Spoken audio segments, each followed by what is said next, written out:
अनंत कोटी ब्रह्मांड नायक महाराजाधिराज योगीराज परब्रह्म सच्चिदानंद भक्त प्रतिपालक शेगाव निवासी समर्थ सद्गुरू श्री गजानन महाराज की जय. नमस्कार.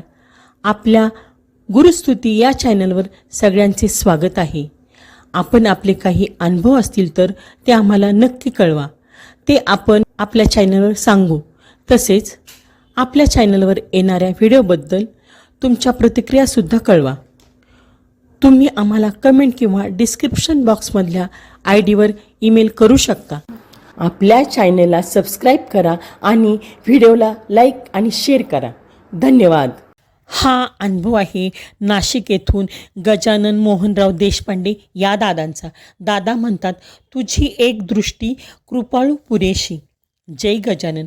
असं म्हणतात की तीर्थक्षेत्राची पायीवारी करण्याचा योग नशिबात असावा लागतो. त्यातून पालखीसोबत पायीवारी करण्याचा योग आला तर तो योग अधिकच चांगला. माझ्या बाबतीत म्हणाल तर आता आयुष्याची 40 उलटली, पण आजपर्यंत पायीवारी करण्याचा योग आलेला नाही. हा मात्र माझ्या आईच्या कृपेने म्हणा, प्रयत्नांनी म्हणा, माझ्या अगदी लहानपणी गजानन महाराजांच्या पालखीसोबत झेंडा खांद्यावर घेऊन निदान काही वेळ चालण्याचा योग मला अनेक वेळा प्राप्त झाला. माझं बालपण धाराशिव, ज्याला उस्मानाबाद असं म्हटलं जातं, त्या गावात घडलं. मी गजानन मोहनराव देशपांडे, उस्मानाबाद जिल्ह्यातील परांडा या गावी माझा जन्म झाला. तेच माझ्या आईचं माहेर. आईच्या माहेरी सर्वांनाच गजानन महाराजांचं वेड. स्वाभाविकपणेच आईसाठी गजानन महाराज हे अत्यंत श्रद्धेचं स्थान. दरवर्षी आषाढी एकादशी करता गजानन महाराजांची पालखी शेगावहून पंढरपूरला जाण्याकरता निघते. तेव्हा जाताना पालखी उस्मानाबाद मार्गे जाते. मला आठवतं तेव्हा मी 7-8 वर्षाचा असेल. आई मला त्या वर्षी गावात पालखी आली तेव्हा गजानन महाराजांच्या दर्शनासाठी घेऊन गेली. मुखोट्याचं दर्शन झाल्यावर सोबत चालणारे एक वारकरी होते. त्यांना मी नमस्कार केला. त्यांनी कौतुकानं त्यांच्या खांद्यावरील झेंडा मला देऊ केला. मी झेंडा घेऊन पालखीसोबत काही वेळ चाललो. सर्व कौतुकाने पाहत होते. काही अंतर चालल्यावर मी झेंडा पुन्हा त्या माऊलींना देऊन त्यांना नमस्कार केला. सगळ्यांना खूपच आनंद झाला. त्यानंतर प्रतिवर्षी असं होऊ लागलं.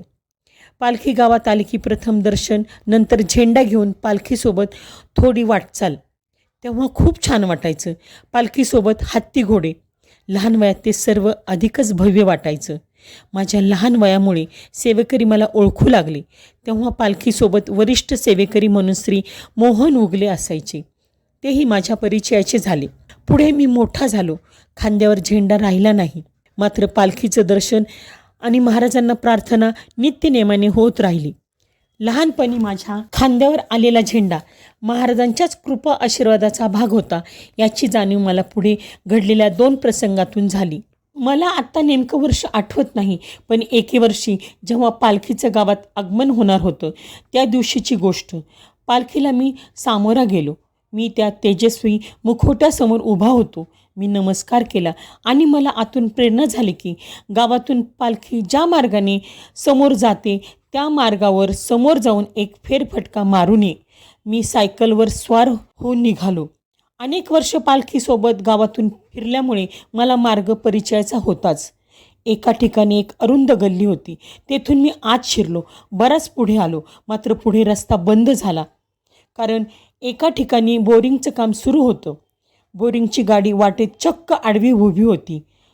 हत्ती घोडे लवाजमा सकट पालखी पुढे निघणं शक्यच नव्हतं. बरं, आत शिरल्यावर परत फिरणं ही कल्पनाही कुठल्याच अर्थी मनाला स्पर्श करू शकत नव्हती. मी तसाच परतलो आणि मोहन उगले यांच्या कानावर ही गोष्ट घातली. अर्थातच अलीकडील वळणावरूनच पालखीचा मार्ग ठरवण्यात आला. पुढे असलेला अडथळा महाराजांनी माझ्या माध्यमातून संबंधितापर्यंत कळवला. या गोष्टीने मी आनंदित झालो. आषाढीसाठी जेव्हा शेगावहून पालखी निघते तेव्हा पालखी रोज नियोजित ठिकाणी पोहोचल्यावर ठरल्याप्रमाणे पालखीचा त्या गावात मुक्काम असतो. पालखीचा मुक्काम कुठल्या गावात कोणत्या दिवशी असणार याचं वेळापत्रक आधीच माहीत असल्याने प्रत्येकच गावात उत्साहाने गजानन महाराजांचे भक्त पालखीचं स्वागत करतात आणि पालखी गावातून निघण्याची वेळ आली की जड अंतकरणाने निरोप देऊन पुढील वर्षी पालखी आपल्या गावी येणार या कल्पनेने स्वतःचं मन गुंतवतात. प्रत्येकच ठिकाणी रोज सकाळी गुरुजी मुखोट्याची छान साग्रसंगीत पूजा करतात. कल्पनेतून छान सुगंध मुखोट्यावर सुभूषित करतात. रोज सकाळी सोबत असलेल्या पादुकांचीही पूजा होते. पादुकांची पूजा करण्याची इच्छा ज्या कुटुंबाला असेल त्यांनी स्वतःच्या घरून पूजेचं तबक तयार करून आणायचं आणि तिथे उपस्थित असलेल्या गुरुजींना सांगितल्याप्रमाणे पादुकांची पूजा करायची. अशी पद्धत आहे. निदान मी जेव्हाची ही आठवण सांगतो आहे तेव्हा असंच होत असेल. मला आठवतं त्या दिवशी आमच्या धाराशिव म्हणजेच उस्मानाबादहून पालखीचा मुक्काम हलणार होता. त्या पाठे आई आणि बहिणीनं पूजेचं तबक तयार करून सकाळी लवकर पूजेच्या ठिकाणी जाण्याची तयारी केली होती. मी तेव्हा कॉलेजला शिकत होतो. मी म्हटलं मलाही पूजा करण्याची इच्छा आहे, पण त्या दोघींनी ते काही फारसं मनावर घेतलं नाही. त्यामुळे माझं मन खट्टू झालं. पण मी पहाटे उठून लवकरच मुक्कामस्थळी जाऊन पोहोचलो. मनात सारखा महाराजांचा विचार होता. मला पूर्वी हाती धरलेला झेंडा आठवत होता. माझ्या निमित्ताने पालखीच्या मार्गातील झालेला बदल आठवत होता. आतल्यात गजानन महाराजांचं स्मरण करीत मी पूजेच्या ठिकाणी उभा होतो. पादुका पूजनाला वेळ होता म्हणून लोकांनी आणलेली पूजेची ताटं तिथे खाली ठेवली होती. ती 8-10 ताटं होती. इतक्यात गुरुजींनी पादुका तामानात घेतल्या आणि कुणी पूजेचं ताट आणले विचारून सर्वांना ताटं हाती घेण्याची सूचना केली. त्याचप्रमाणे प्रत्येकानं आपापलं ताट हाती घेतलं. पण एक ताट तिथं तसंच शिल्लक राहिलं. गुरुजींनी 2-3 वेळा जोरात हे ताट कुणाचं आहे म्हणून विचारणा केली, पण कुणीच पुढं झालं नाही. मग गुरुजींनी सभोवतालच नजर फिरवली. त्यांची दृष्टी माझ्यावर स्थिरावली. त्यांनी मला समोर बोलवून म्हटलं, माऊली, हे पूजेचं ताट घ्या आणि पूजेसाठी सिद्ध व्हा. पुन्हा एकदा एका सत्कर्मासाठी महाराजांनी माझी निवड करून माझी इच्छा पूर्ण केली या कल्पनेने मी सुखावलो आणि माझ्या डोळ्यात आनंदाश्रू आलेत. त्या दिवशी पालखी गावातून निघाली तेव्हा निरोप देण्यासाठी काही पावलं मी सोबत चाललो. नंतर पालखी हळूहळू दूर गेली पंढरपूरच्या दिशेने. जड अंतकरणाने मी माघारी फिरलो आणि मनाची हुरूर कमी करण्याकरता नामस्मरण सुरू केलं. श्री गजानन जय गजानन, श्री गजानन जय गजानन, गण गण गणात बोते, गण गण गणात बोते.